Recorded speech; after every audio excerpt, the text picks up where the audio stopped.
Hello everybody, this is 𝓵𝓸 𝓷𝓮, a manifestation coach and an international trainer, and welcome to my YouTube channel Recharge Your Life. And today we have our esteemed guest Suresh Mhatre, who's the National Board of Accreditation. And tell me a little bit more about your journey, Mr. Suresh. So I worked for an IT company for about 37 years. I've now retired for the past 10 years and I'm working as an independent IT consultant. Okay. And what about your over 37 years is a long time. And so what about your accolades, awards, achievements you achieved in your career? So I worked for Tata Consultancy Services, which when I joined was a very small company in 1978, and it has now grown to be one of the top 5 IT companies in the world. Wow. And I've been a part of that wonderful journey. I retired as a vice president and I was in charge of IT consulting, management consulting. So it's been a very interesting journey. Every project was an accolade because it was successful. We could see results, and I'm still in touch with some of the clients and I'm seeing them grow. It's a great deal of satisfaction. Yeah, I'm sure. In fact, now with the IT, it's in a big way, especially when AI is coming. What are your viewpoints on that? So AI is just one more use of information technology. The generative AI is a wonderful new addition because it is able to grasp all human knowledge from a certain book of knowledge that is already digitized, and from that it pulls out for you what is relevant. So it makes available almost all human knowledge to anyone's fingertips in a summarized form. So that's amazing. And then using that, it is able to generate on its own and predict a certain thing. So that makes it very exciting. However, it's early days yet. So in a few months, if not years, you will see the full potential. Okay, thank you so much. In fact, I was just reading papers and they said AI is like going in the medical terms, they're having checkups, then even like drawings can be done through AI, and it's like so many even celebrities, they have that voice changing. There's music, you could make ready-made PPTs and all, which used to take hours. So what do you feel? I remember in the corporate line that it used to take so much time to do all this. So things are getting, I think, with the speed of space, right? Oh, absolutely. So it's helping you deliver at the speed of thought, which is what Bill Gates had said. And we are only hoping there will be regulation in place to make sure its misuse is curbed. That's also real danger. Yes. Like any tool, it can be in good hands or bad hands. But AI is going to be an exciting new journey for information technology. Okay, thank you so much. And what is the importance of work, at this stage after you've completed 37 years? How do you continue, your work, and what else do you do? So I think for any senior citizen, there are 2 major challenges. One is loneliness, and more in a unitary world, we don't have joint family systems anymore. So loneliness is one great fear, and loss of social contact, and therefore leading to cognitive failures because you don't use your brain, you don't use your physical facilities, and then you start decaying. So I think work at this stage is not so much to earn money, but is to keep yourself occupied. You meet younger people, you keep learning, and you keep thinking, and you're therefore able to lead a more successful life. You have your social contacts. So I think work has to be seen in that context now. Yes, it's a good inspiration that Mr. Suresh is saying life is not just over. Many people think what will they do after they finish working. But I guess at this stage, life actually starts. You have so much more time, your kids, your grandchildren, plus your hobbies or traveling if you plan good health, because nowadays, health also is very important, and mental wellness, because nowadays because of anxiety, stress. So it's so much you can do, right? Correct. It's a new chapter. You have to see it like a new chapter. Yeah, like a new chapter, and they say now you should live each day to the fullest. So what is your take on that? Oh yeah, of course. I mean, don't carry any baggage over. keep thinking positive, and every day is a new challenge. And as they say, today is the first day of the rest of your life, so you take it from there. Yeah, that's so true. That's so true. And how do you? I remember so many years of your career. How do you used to manage work-life balance? Because I'm sure it must be very hectic being in the IT industry and the stress, and you're continuously on the move. Whether it's physically, mentally, and also travel. So Yeah. that really cuts into your family time. Yes. So there are different phases when you're building your career, and maybe from the age of 30s to 50s is when you have the maximum stress, you have maximum challenges at work, and definitely family life suffers. So Indian wives are very patient. They are good homemakers. They pick up the slack, and you're never then available as much as you should be. But that is required to make, because the demands financially are also there. Yes. You're looking for always a bigger house, your children are getting educated, that takes money, and Yes. parents are older, there may be healthcare issues. So those years the work life is more stretched. Now, then after 50 you peaked, work becomes easier, and then the challenges are not so much. But I'm glad to see now youngsters are pushing back, and they don't like those 12-hour work days that we used to put in. Okay. And I really think if you work smartly, 40 to 50 hours a week is enough. Okay. I know there are people who say you should work 70 hours, but it's not really required for work to be all consuming. Okay.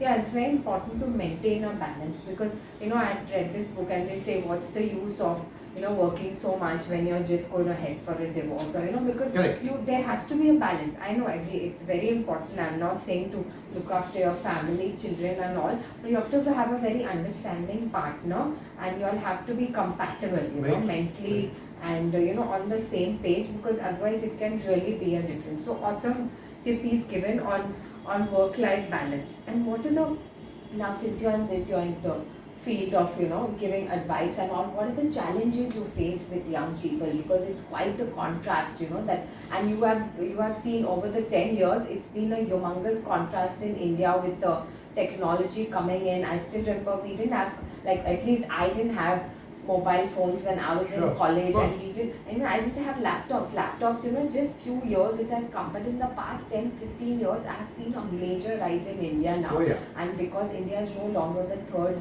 world country, first time G20 happened in Oh, Delhi yeah. because of Modi, and things are really evolving. Even Apple stores are here, so it must be quite a challenge that the way young people, they just want everything fast, and everything nowadays is instant, don't you think? Whether it's food, whether it's money, whether it wants to look good overnight, people just want to lose 10 kilos, 15 kilos, because I'm a mental wellness coach, and they are like, man, we just want to lose Yeah. 15 kilos or look good overnight. I said it doesn't happen. No, It's it a doesn't. continuous day by day working with yourself, working hard, and then come to the destination. What is your take on that?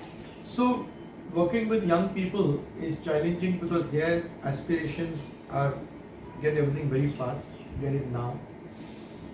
And they have to realize that the shortcuts are not always the best. It does need hard work, it needs persistence over a period of time. It needs to be also smart thinking, working. So our job is to give them advice. And of course, when we were youngsters, we never listened to the older generation, so that conflict will always remain. But you have to continually guide them.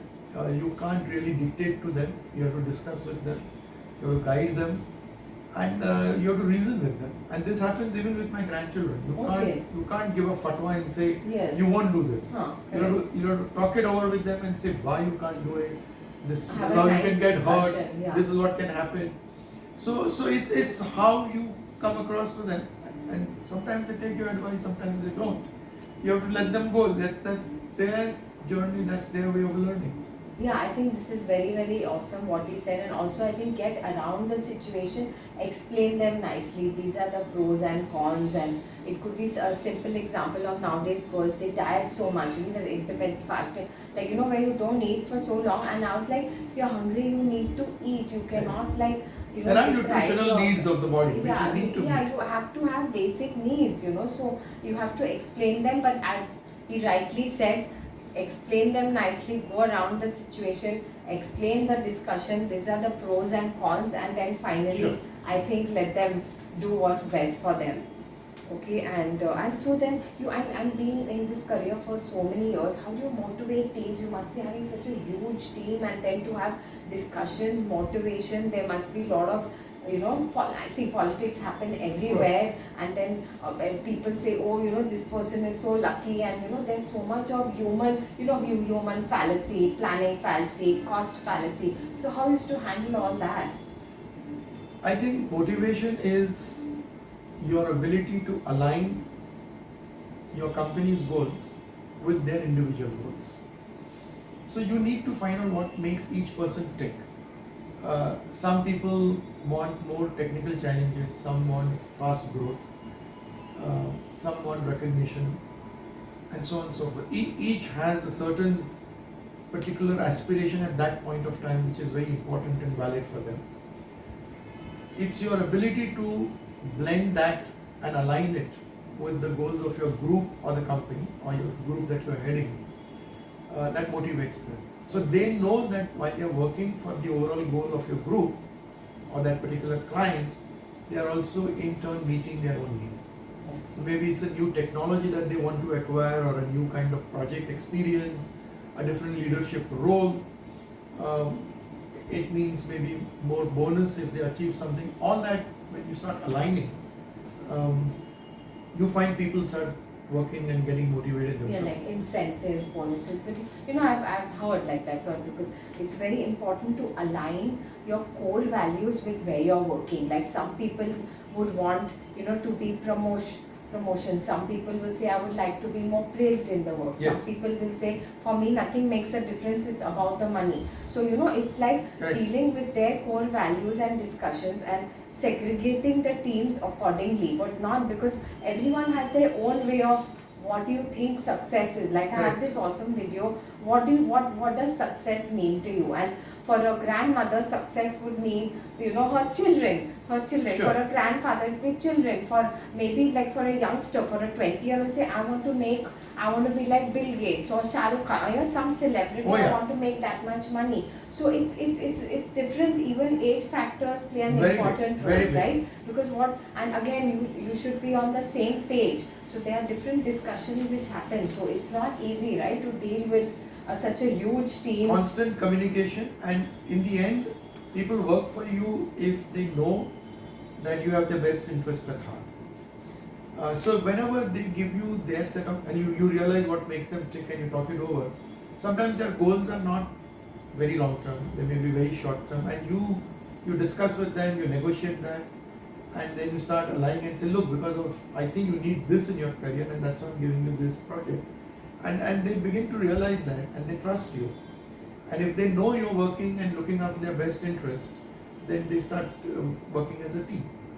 Okay, yeah, there's this famous quote saying people don't care how much you know, they want to know how much you care. It is so true, right? This awesome quote, because it's like how much ever you talk, they know, from the heart that is this person really Sure. caring for me and really want to see me prosper, or they are Yeah. just, Sure. talking in the air. So but this I remember I'm reading one of a very famous quote. So what do you say on that? It's Very, very, very important. And I think once they know that you care about their careers and your goals mean a lot to them, then they start caring about your goals as a company. And then you find a team. And once it's a team, everybody wants to work together. They don't want to let the team down. The buddy system kicks in. Things start moving. Yeah, so thanks so much. This is very important.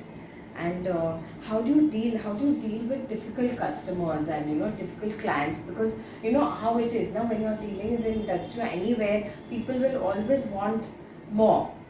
Like or you are not on the same page, your thinking patterns are different, or you think this is beneficial, they say no, we think give us some more ideas or give me some more different innovative things to do the industry IT. So what is your take on that?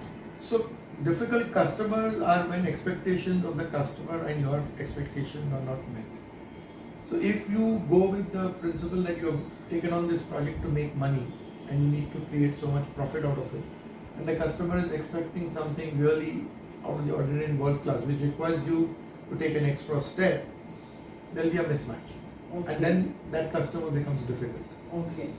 As long as you've understood the customer's real goals and needs right at the beginning, and you're working towards that, even if it means a loss, then you don't get difficult customers. Okay. And of course, some are just really crazy, either Okay. customers or colleagues. You just have to avoid them. Just write off as a bad investment and move on.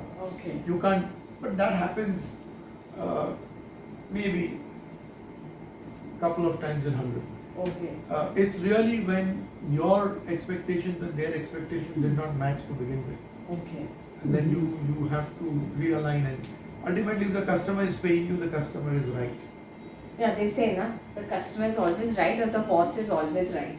I still remember when I was also working for a company, like we used to, there are arguments and like I did so much or why this is happening, and the customer is like, and he's like, remember one thing, the customer is always right and the boss is always right, so don't argue, Correct. So yeah, I think this is awesome that, as if they are paying you, then they are supposed They have to a be right right. to expect. Yeah, they have a right Just have to expect. understand those expectations and match them. Match them. Yeah, I think that's really awesome. So any other tips you would like to give young professionals who are entering into your field? So I think, like the movie Three Idiots said, find competency. You have aspirations, you want to be recognized in your society as a leader, you want a big car, whatever. That is one part. You have certain talents and in-house, inborn skills, and you want to utilize them to the best. And third is you have a passion. You love doing something, and that just, you don't need an alarm clock to wake up if you're on that kind of work. The sweet spot is when all three match. Awesome. When you're doing something which pays you well, your financial needs are met, you're passionate about what you're doing, and you're getting recognition from society or family. So many people are very good in cooking meals, but maybe in our society, a male cook is not as well recognized. Let us say, now it's changing with so many celebrity cooks, but or a dancer, a Bharatanatyam dancer, boy wants to be a Bharatanatyam dancer, that's his passion. But society may not accept, and there isn't any money in it.